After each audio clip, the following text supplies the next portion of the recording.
मैं फरहान और आप देख रहे हैं इंडियन मीडिया बुक। और आज बात करेंगे आईएमए के बारे में और डीजे हल्ली का जो वायलेंस हुआ था, वो केस का क्या चल रहा है, इसके बारे में सारा अपडेट देंगे ताहिर साहब। ताहिर साहब, बहुत बहुत शुक्रिया आने के लिए। ताहिर भाई, दो चीज़ पे बात हम लोग करेंगे। एक तो आईएमए का क्या अपडेट है, दूसरा जो केस चार्जशीट फाइल हुआ डीजे हल्लीवर के बारे में, उसके बारे में। तो ये बताइए कि अभी आईएमए के बारे में, कि जहाँ तक जो लास्ट हियरिंग हुआ था उसमें यही पता चला था 3 जनवरी का रिपोर्ट जो हर्ष गुप्ता ने दिया था कि तकरीबन 2695 लोगों ने ये किया है। और क्लेम जो आया है करीब करीब 70,000 डिपोजिटर ने क्लेम किया है। 65,000। हाँ, तो अब ये बताइए कि इसका ओवरऑल अब क्या है, क्या इन्फॉर्मेशन है। देखिए, ये जो चला था, इन्होंने क्लेम फॉर्म लिया था, वो जो इसका प्रोसेस 3 मार्च खत्म हुआ था, तो उसकी एक रिपोर्ट दी थी 10 तारीख को हाई कोर्ट के सामने। तो उस रिपोर्ट में क्या बताया गया कि भाई टोटल 65,258 लोगों ने क्लेम के लिए अप्लाई किया है, और अब तक उन्होंने 45,000 एप्लीकेशन को वेरिफिकेशन कर लिया है। और जो टोटल क्लेम जो अमाउंट किया है लोगों ने 2,695 करोड़ लोगों ने टोटल अमाउंट जो क्लेम हुआ है। और उसमें अगर हम लोग प्रॉफिट जिन्होंने लिया है उसको निकाल देंगे तो 1,372 करोड़ का बेसिक क्लेम बनता है। तो ये एक रिपोर्ट आई थी। और इस जो फीडबैक जो जो अपडेट थी जो कोर्ट के सामने जो रिपोर्ट पेश की गई, उसमें 2-3 चीज़ें भी बहुत अच्छी चीज़ें थी। उसमें क्या बताया गया कि 11,000 ऐसे लोग हैं जिनका जो क्लेम है 50,000 से नीचे है। तो कॉम्पिटेंट अथॉरिटी ने ही स्पेशल कोर्ट में एप्लीकेशन डाल के पहले इन लोगों को 11,000 लोगों को देने के लिए, क्योंकि कुछ जो लिक्विड कैश है उससे ऊपर ये उस कैश से इन 11,000 लोगों को देने के लिए ऑलरेडी एप्लीकेशन डाल के है। तो स्पेशल कोर्ट में अगर फैसला होगा तो इन 11,000 तकरीबन लोगों को, जिनका 50,000 से कम है डिपॉजिट या 50,000 है, उन लोगों को पैसा मिलने की पहले उम्मीद है, बहुत जल्दी मिल जाए की उम्मीद है। रही एक दूसरी एक और खबर थी जिसमें कि कोर्ट ने एक पहले डायरेक्शन दिए थे कि जो 134 करोड़ रुपीस इसने इनकम टैक्स को दिए थे, जो टीडीएस था, जो मैंने आपको बोला था टीडीएस नहीं दिया था उसने। तो टीडीएस लोगों के पैसा काटने से प्लस इसने अलग से जो अपना बिजनेस करता है उससे 134 करोड़ रुपीस दिए थे। तो कोर्ट ने डायरेक्शन दिया है कि जो सेक्रेटरी ऑफ रेवेन्यू है उसको लिख के डायरेक्शन दिया कि अगर आप टैक्स अथॉरिटी से वापस क्लेम कर सकते हैं पैसा तो वो क्लेम करने की भी कोशिश करो। तो इससे क्या हो जाएगा, जो 134 करोड़ जो आएगा पैसा वो भी आप लोग इसकी जो टोटल एसेट्स में ऐड हो जाएगा, और आपके जो लोगों को मिलना पैसा है उसमें ऐड हो जाएगा। तो अभी जो मैं पहले से बोल रहा हूँ कि 50% पैसा आप लोगों को मिलेगा, जिनका आज की डेट में जिस दिन वो भागा था मंसूर खान, जिस दिन कंपनी बंद हुई थी, उस दिन में जो जिन लोगों का जितना ड्यू था उसमें 50% पैसा मिलेगा बोल के मैं पहले से ही बोल रहा हूँ। तो मैं उम्मीद करता हूँ कि जो भी अब आ रही है फिगर्स और जो भी वैल्यूएशन जो बढ़ी है गोल्ड की या लैंड की वैल्यूएशन, उससे हर एक आदमी को 50 to 60% पैसा मिलने का चांस है। अच्छा, इसमें जो कहा गया है कि जो 11,000 लोगों को पैसा दे दिया जाए, तो कुछ ऐसी भी बात आई कि रिवर्स डायरेक्शन है, मतलब जो नहीं, रिवर्स डायरेक्शन का मतलब क्या होता है, जिन्होंने लास्ट में डिपॉजिट किया उनको पहले मिलेगा। अच्छा। और जिन्होंने पहले डिपॉजिट किया उनको ऐसा नहीं है, जिन्होंने लास्ट में जो डिपॉजिट किया है उन लोगों को पैसे मिलेगा। मगर ये आपने सोचिए 11,000 वही लोग हैं जिनका 50,000 है।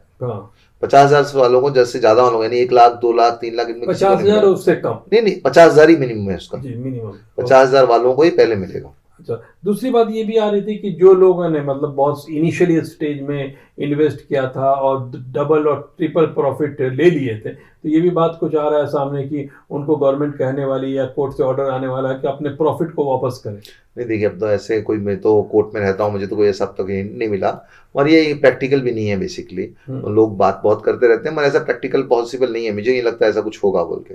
क्योंकि लोगों ने जो पैसा जब इसे इन्वेस्ट किया था एक इन्वेस्टमेंट के तौर पे किया था, फिर उससे जो पैसा ले लिया उन्होंने प्रॉफिट समझ के लिया था। तो अगर किसी ने 5 लाख दे के अगर 10 लाख भी ले लिया है तो अब वो भाग जाने के बाद हम उससे बोलेंगे कि ये अपने 5 लाख वापस दे दो बोले, तो इट इज़ इम्प्रैक्टिकल और ऐसा ट्रेस करना ही मुश्किल है और थोड़ा डिफिकल्ट है, और ऐसा लीगली पॉसिबल भी नहीं है ये जी। अच्छा, दूसरी बात की अब एक डिपॉजिटर के लिए थोड़ा सा सैड न्यूज़ की मंसूर खान को ये कहा गया कि बेल मिल गया है और शायद मंडे तक बाहर भी आ जाएंगे। पहले डेट ये आ रहा था कि 12 तारीख को, मतलब आज के दिन इनको बाहर रिहाई किया जाएगा, लेकिन अब कुछ सोर्स से ये पता चला मंडे को उनको रिहाई दी जाएगी। तो इससे क्या कुछ इम्पैक्ट होगा उनके बाहर निकलने से? देखिए, मंसूर खान को बेल हो गई, मुझे भी एक्चुअली बहुत अफसोस हो रहा है उसका। और मुझे भी खुद ऐसा हैरानी हो रही है क्योंकि बहुत लोग सोशल मीडिया में दम भरते थे, हम ऐसा करेंगे वैसा करेंगे वैसा करेंगे। उन लोगों ने जाके क्यों नहीं उसको बेल को अपोज किया, बोले तो मुझे हैरानी हो रही है क्यों नहीं किया अब तक। या जब बेल मिली थी अब उस प्रोसेस में क्यों नहीं किया। अगर कोई भी इंटरेस्टेड है कोई, अभी भी वो लोग कैंसिलेशन ऑफ बेल फाइल कर सकते हैं। Case cancellation of bail file करके अगर कोशिश कर सकते हैं उसको वापस दोबारा भेजने की, मगर आमतौर पर होता नहीं, मगर कर सकते हैं अगर कोई करना इंटरेस्ट करना चाहे तो। दूसरी बात, आपने जैसे बोला कि उसके आने के बाद जो लिक्विडेशन प्रोसेस है, जो अटैचमेंट का प्रोसेस है, उससे कुछ फर्क पड़ेगा क्या?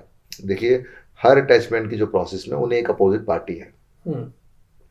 और वो कोर्ट के सामने जेल के अंदर से भी आके एविडेंस देता था। अब वो बाहर से आके एविडेंस देगा हम्म। और उसमें उन्हें ज़्यादा कुछ उस नहीं कर पाएगा इंटरफेरेंस।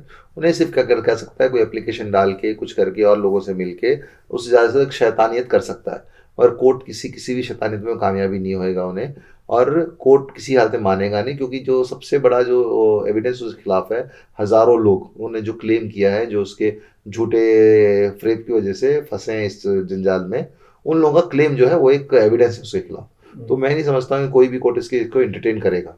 तो ये तो आईएमए के बारे में बात हो गई। अब बताइए कि डीजे हल्ली और केजे हल्ली का चार्जशीट फाइनली सबमिट हो गया है, तो चार्जशीट में क्या है और जो लोगों जो छुट्टे का प्रोसेस है वो कौन कौन लोग काम कर रहे हैं, क्या इतना आसान है और कब तक लोग बाहर निकल सकते देखिए, जैसे आपको मालूम है डीजे हल्ली में दो तरह के केस हैं। एक तो दो केस ऐसे थे जो कि डीजे हल्ली और केजी हल्ली पुलिस स्टेशन में अटैक में थे, जिसमें एनआईए इन्वेस्टिगेशन कर रहा था।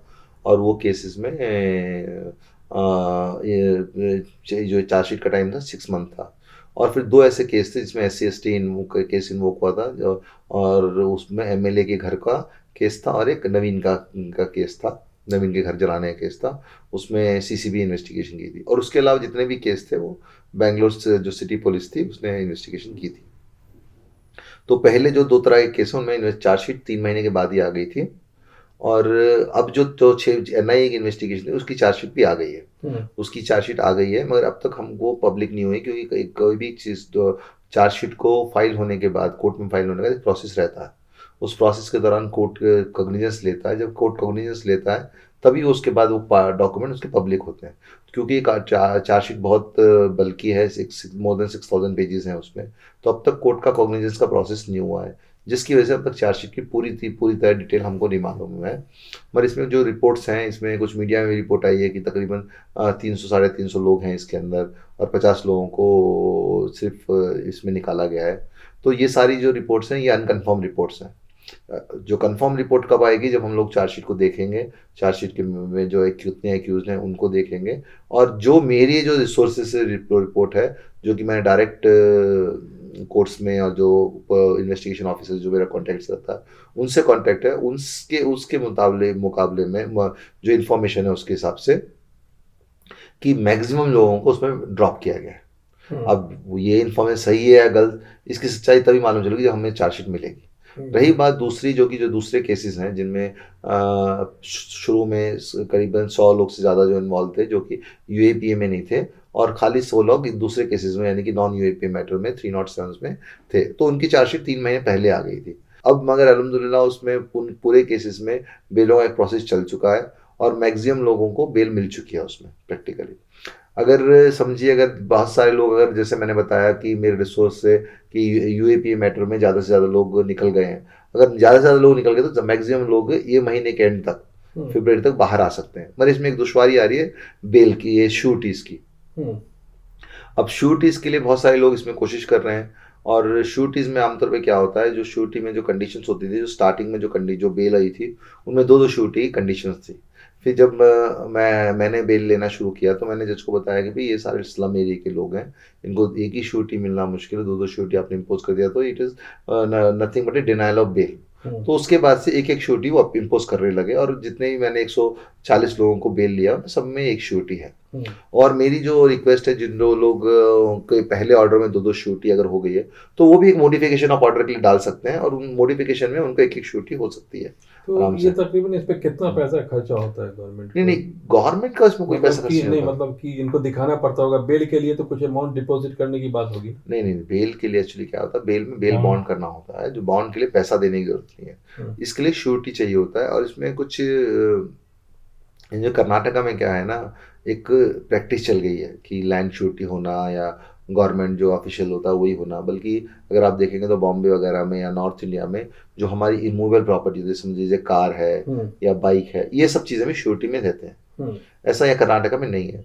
और कुछ कुछ कोर्ट्स में जजेस का भी एक अप्रोच होता है, वो एक तरह खास तरह के लोगों को श्योरिटी के लिए पसंद करते हैं, मतलब खास तरह का इन द सेंस वो लोग बहुत स्क्रूटनी करते हैं डॉक्यूमेंट्स में। लेकिन ये जो आपने बात कही कि लोग लो तबके के लोग ज़्यादातर हैं, तो इनके पास अगर प्रॉपर्टी नहीं रहेगी तो इसीलिए मैंने आपसे पूछा था क्या उनको कुछ पैसे दे नहीं नहीं नहीं, इस पे देखिए कैश श्योरिटी का भी एक ऑप्शन है, मगर क्या होता है आमतौर पे मजिस्ट्रेट खुद अपने लेवल पे कैश श्योरिटी डिसाइड कर सकता है, मगर क्या होता है मजिस्ट्रेट लोग उतने असर्टिव नहीं होते, तो वो लोग क्या होता है हायर कोर्ट का ऑर्डर है तो हमें उसको मानना पड़ेगा बोल के ऐसा चलता है वो बेसिकली। मगर बल्कि ऑप्शन है लॉ में, मजिस्ट्रेट खुद अपने उस ऑर्डर को श्योरिटी के ऑर्डर को चेंज करके कैश श्योरिटी कर सकता है, लॉ में ऑप्शन है, पर कोई इससे एक्सरसाइज नहीं करता इस ऑर्डर इस तरह की पावर को। मगर इसमें बहुत सारी चीज़ें हैं। देखिए श्योरिटी का जो मकसद क्या होता है कि गारंटी, श्योरिटी कोर्ट में गारंटी देता है कि मैं इस आदमी को हर डेट में प्रोड्यूस करूंगा बोल के। जरूरी नहीं है वो श्योरिटी उसका पड़ोसी होना या कोई उसका रिश्तेदारी होना या कोई होना।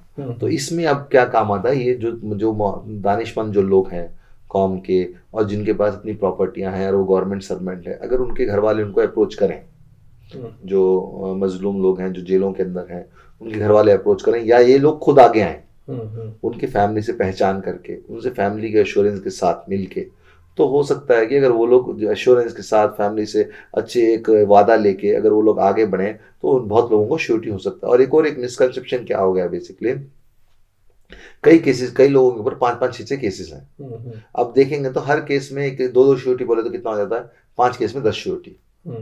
तो लोग क्या कर रहा है, एक आदमी को रिलीज करना तो कितने 10 श्योरिटी इकट्ठा करना, और ये रॉन्ग कंसेप्शन है, ये मिसकंसेप्शन है ये। इसके लिए क्या है कि इसका सही तरीका क्या है, एक आदमी को श्योरिटी दिया है वही आदमी क्या कर सकता है, उसी को 5 केस में श्योरिटी दे सकता है।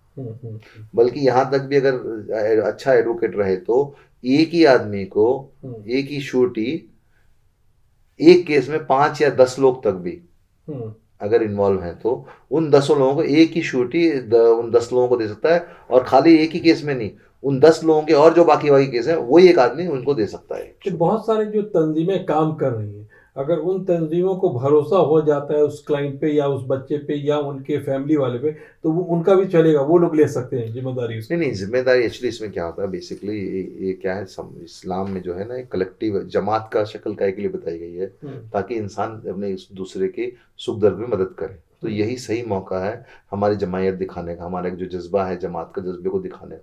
इसमें क्या करना, जो मोहल्ले में एक जो अनजान लोग नहीं, अगर मान लीजिए डीजे हल्ली में कोई लोग हैं जिनके पास अपनी प्रॉपर्टियां हैं, वो लोग अपने मोहल्ले के दूसरे बच्चों को जेल से निकालने के लिए आगे बढ़ के श्योरिटी देना। और जो तंजीम है, जो सोशल लीडर्स हैं, वो रिलीजियस लीडर हैं, पॉलिटिकल लीडर्स हैं, वो इन लोगों को तरकीब दिलाना।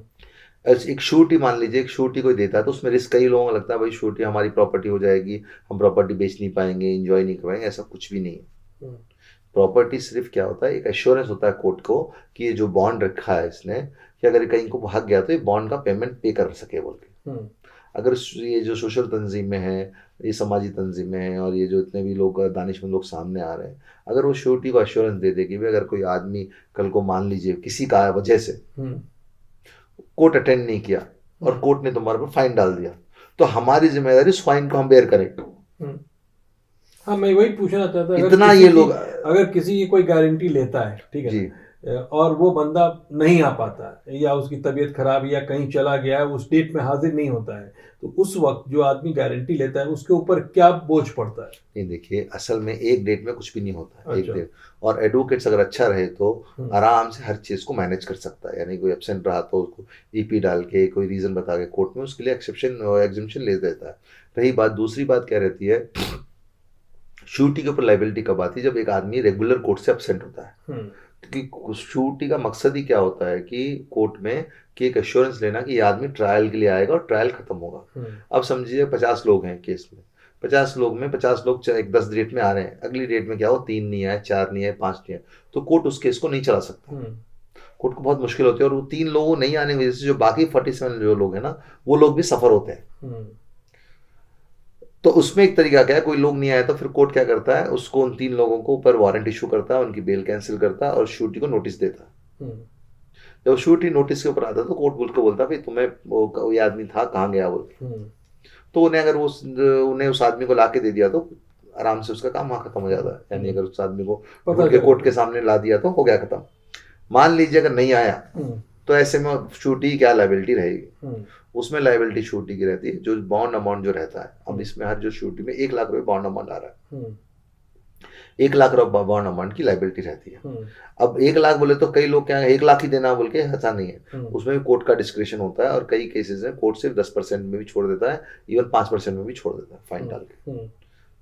मगर कई ऐसे केसेस में जहाँ पे कोर्ट ने 50% तक भी इम्पोज किया है, पेनल्टी इम्पोज किया। मगर कर्नाटका में 50%, 20%, 30% नहीं होता, 5 या 10% में कर्नाटका में चलता है बेसिकली जो प्रैक्टिस है। तो जो भी वो बॉन्ड के अमाउंट है वो देना पड़ता है। जो लाइबिलिटी मोटे तौर पर जो 1 लाख रुपए का जो बॉन्ड है उसकी लाइबिलिटी है बस। मगर वो लाइबिलिटी असल में लाइबिलिटी देना नहीं है वो लाइबिलिटी। हमें इतना नहीं, हमें ये सोचना नहीं चाहिए कि भाई लाइबिलिटी है, एडवोकेट ताहिर ने बोल दिया 5% होगा 10%, ऐसा नहीं। वो सिर्फ लोगों को डरने से बचाने के लिए बोल रहा हूँ मैं। लाइबिलिटी उनकी 1 लाख रुपए के लिए ही होती है लाइबिलिटी। ठीक है, ये मान लीजिए 1 लाख है तो 1 लाख ज्यादा उसको 1 लाख ये नहीं होगा कि उसकी प्रॉपर्टी चले, ऐसा कुछ भी नहीं क्योंकि होगा। ज्यादातर लोग ये डरते हैं अगर मैं श्योरिटी ले लूंगा तो मेरी जो प्रॉपर्टी ऐसा कुछ भी नहीं होगा। और प्रॉपर्टी सिर्फ एक एश्योरेंस होता है कि उसकी कैपेसिटी है या नहीं 1 लाख पे करने की। प्रॉपर्टी के ऊपर चार्ज नहीं होता, बस उसकी कैपेसिटी के ऊपर चार्ज होता है, बस उतना ही होता है बस, और क्या भी नहीं होता। तो इसलिए मेरी रिक्वेस्ट क्या है, जो कौम के जो दानिशमंद लोग हैं और जो लोग हैसियत रखते हैं वो लोग विक्टिम की फैमिली से मिलने की कोशिश करें, उनको जानने की कोशिश करें और उनके घर वालों से एश्योरेंस लेकर उस एश्योरेंस के बाद ही वो आगे बढ़े। ठीक है, तो ठीक है ताहिर साहब, बहुत बहुत शुक्रिया दोनों चीज़ पे अपडेट देने के लिए। Thank you so much watching Indian media book.